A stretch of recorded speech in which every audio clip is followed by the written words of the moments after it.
what a great way to start the show with the sound of a Rolls-Royce Merlin engine. This one a 950 horsepower Rolls-Royce Merlin 3, one of the oldest.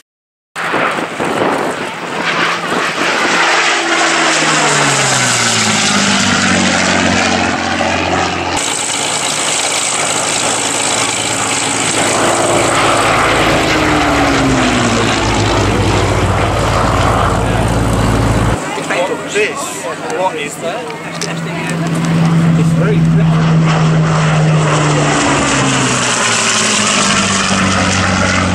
the aircraft this time makes it under the cockpit.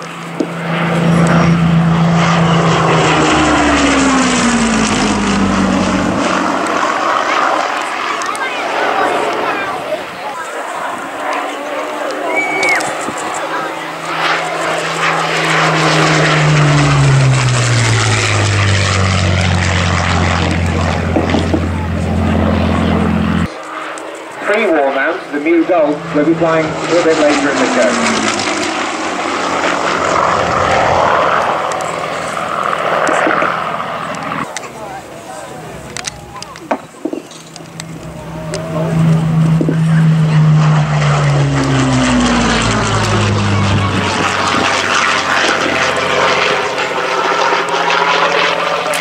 And there's another side of the Mark 1 Spitfire. Well, as the Spitfire taxis in, there's another lovely noise just in front of the control tower as gets fires up the Travel Air history ship, racing aircraft of the 1930s. We'll talk a little bit about that a little bit later on. Winding up at the end of the runway, Francis Donaldson with the history Optica went to about 20 aircraft before a fire at the factory at Old Warden in Wiltshire forced the company into liquidation. 20 years later, in 2007, John Edgley, who's here today, so hello John, took the new company, Aero Alvira, and they're now working on restarting production of the Optica.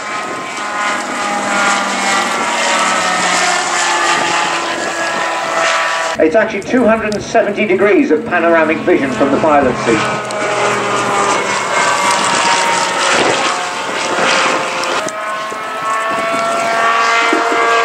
Remarkable agile performance. Wingspan is Johnson's a qualified test pilot, and he's actually flown everything from World War I aircraft and de Havilland Moths to the latest generation.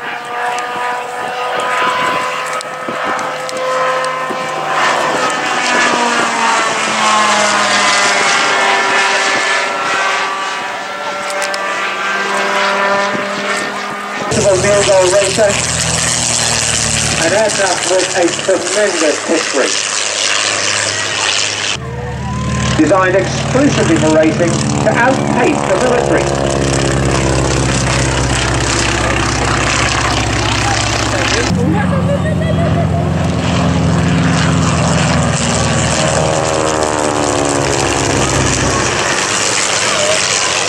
Three different decades, but is now in fine form. Now let's focus our attention on the Travel Air mystery ship.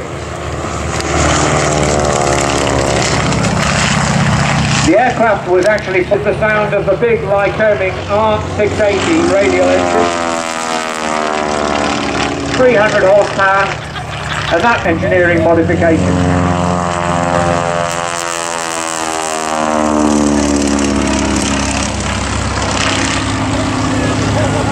These two aircraft is incredibly difficult due to the lack of visibility. If you look at the pilot seat in that aircraft, he has got around about 9 feet.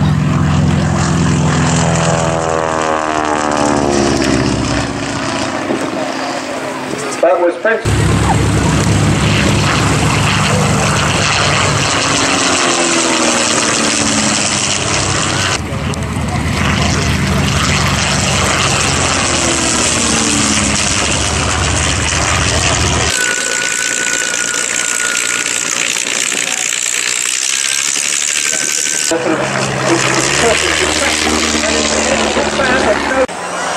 And out goes the... Hang on a second, that's two! I say, that's cheating! Blue.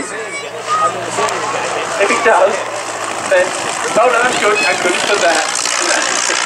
Would have been worried if it hit it again. Looking up, steadily. And he's so far looking like he's going to miss everything. Yes, that took some great skill. He managed to fly that aircraft through the middle of all those balloons. It's coming in low. You can see some balloons above him. He's raising up to get them, and a nice shot there as he hits it. Sounds the engine.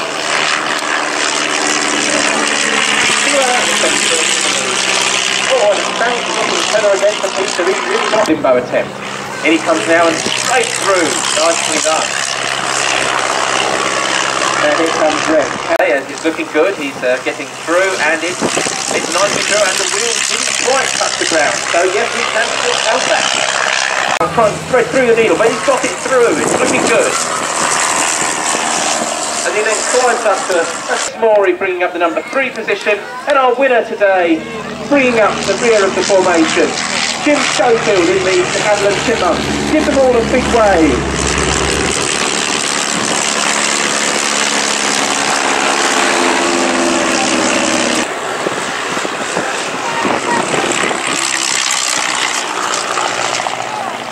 Workhorse.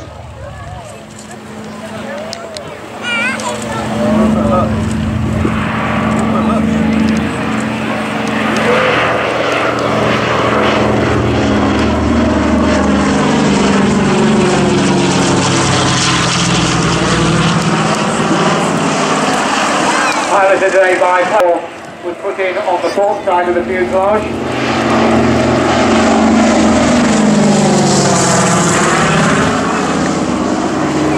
Gorgeous sound from the twin Grandmaster, no doubt, is standing there. Give him a wave, he'll be waving at you.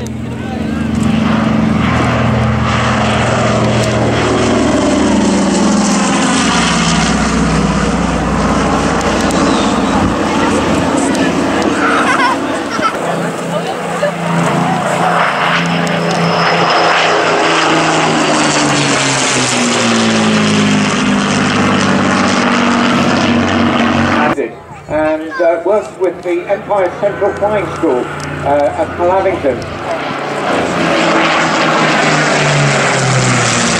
As well as the mobile canopy is in the LF9E special.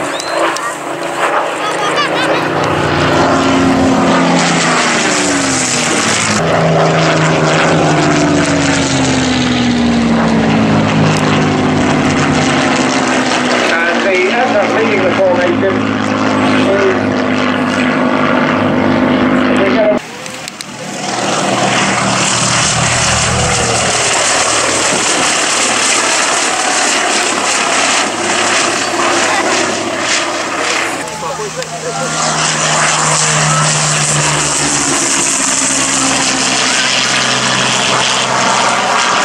relatively steep angle of climb out there.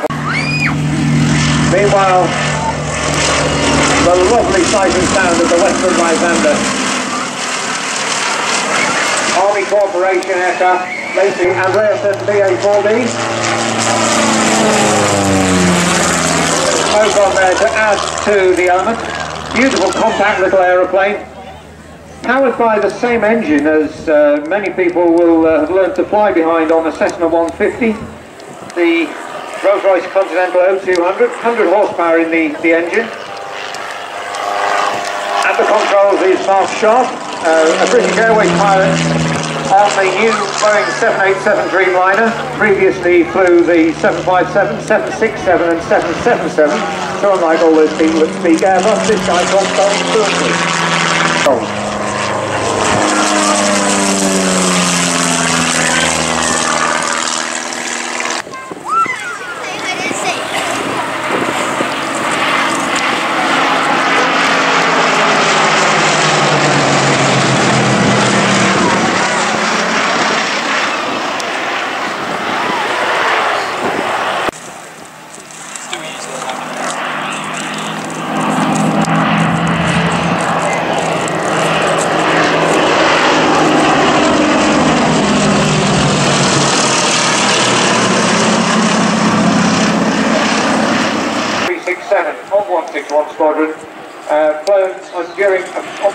followed by Pilot Officer Peter Barnstormers. Through a series of operations on full moon nights during the winter of 9, full of the machinery. We see it flown in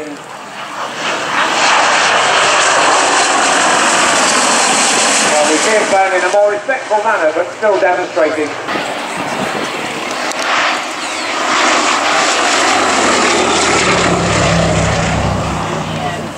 Although it was a harmony of its controls, diving in.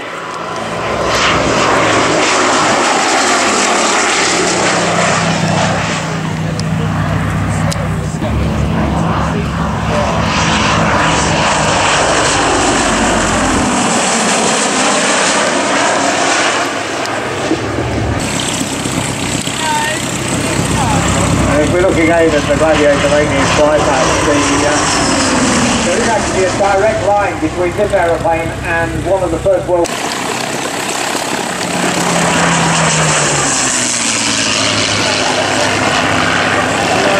Monoplane 8-gun fighter, the first RAF aircraft to exceed 300 miles an hour.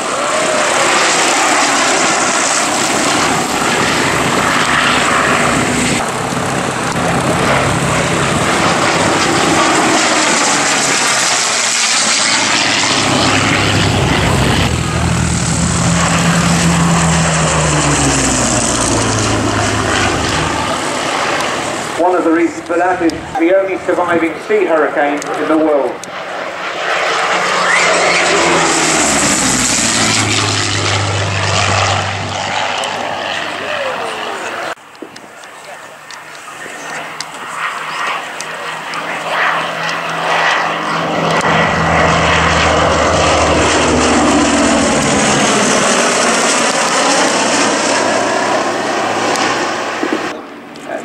This special duty squadron for liaison with resistance workers and spies in occupied France. And the ladder was to allow resistance workers to climb rapidly in and out of what was an exposed and very chilly rear cockpit.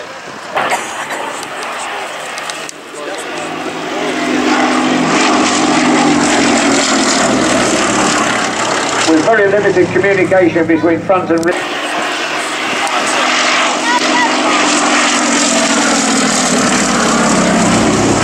The shoulder wing design was creation of the two Hawk trainers you see on the wingtips, with a cabin with side-by-side seating for two. Basically you sit on a posh leather sofa behind your chauffeur. And if you look closely when the aircraft made their next pass, was modified from the civilian example to have bigger cockpits to allow RAF pilots with parachutes to quickly get in and out of the aircraft. So the aircraft closest to us is carrying its Second World War markings. And you'll notice that by then they've taken the undercarriage streamlining fairings off. Leading the way is the Miles Falcon. The two generations of Miles Manchester, one pre-war, 1930s, and one wartime, 1940s. Display extending, so we're getting a chance out for a tail chase. Great photo opportunity, a sky full of Miles aeroplanes. Pre-war trainer yellow was compared with the camouflage of the later magic for the fuselage of the cabin monoplane.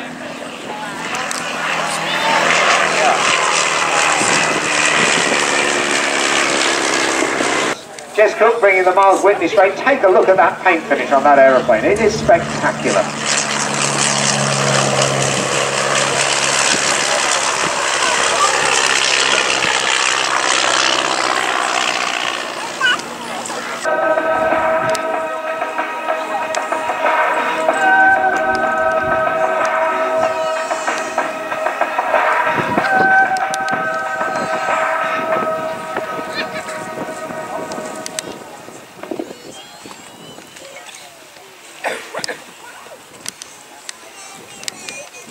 Ladies and gentlemen, an object lesson in engine and energy management and graceful flying. A superb aerobatic demonstration in a classic all-wood glider by Graham Saw. Ladies and gentlemen, Graham Saw.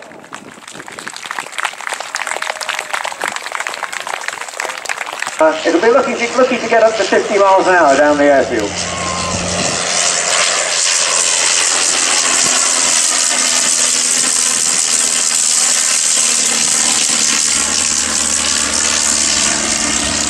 Converted it back to a single-seat fighter status.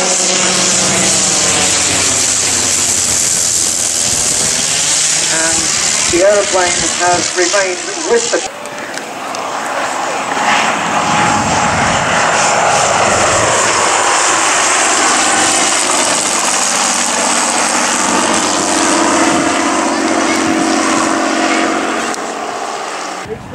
most used fighter and bomber aircraft on the Western Front.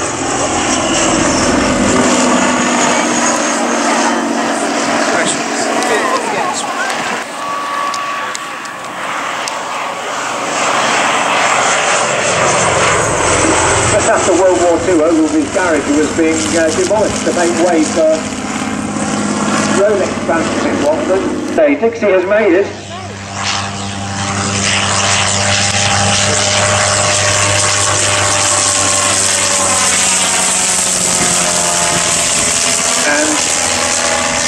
Its production example.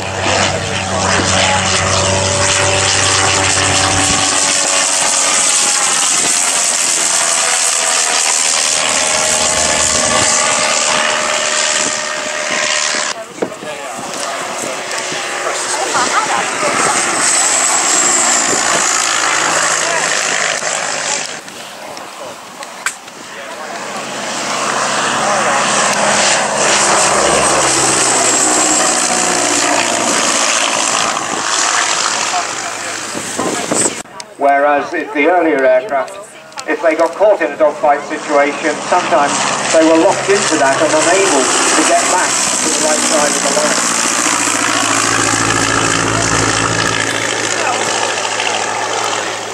We now have the Bristol M1C, the unique example of the monoplane fighter. Two Squadron Royal Flying Corps in 1970. With an original 110 horsepower Larone rotary engine. That's Dodge Bailey. Lovely low pass here for the camera.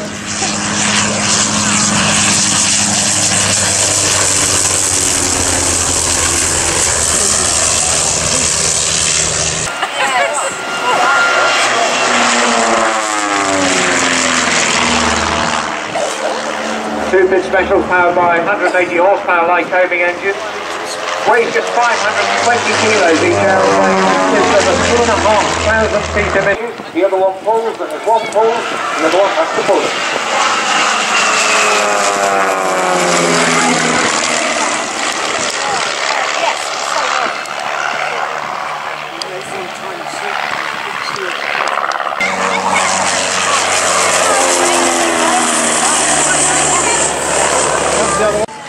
A superb synchronized display.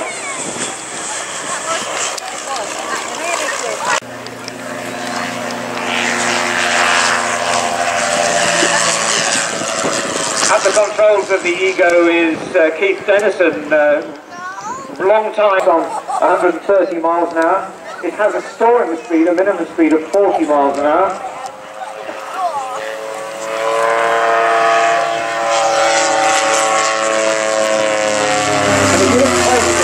Front wing of the canard shape, you see they're still very much in the early stages of its development flight testing.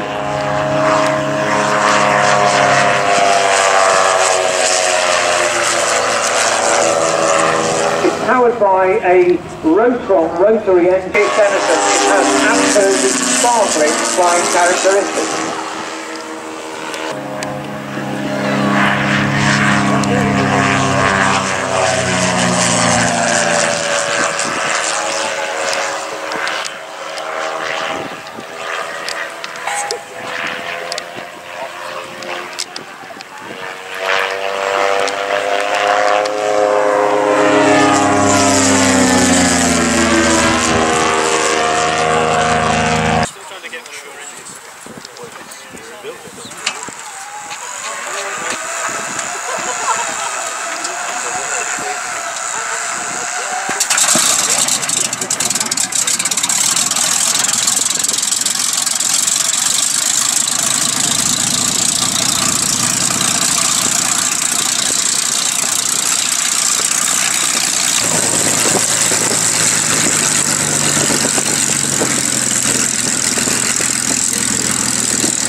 Contact 4.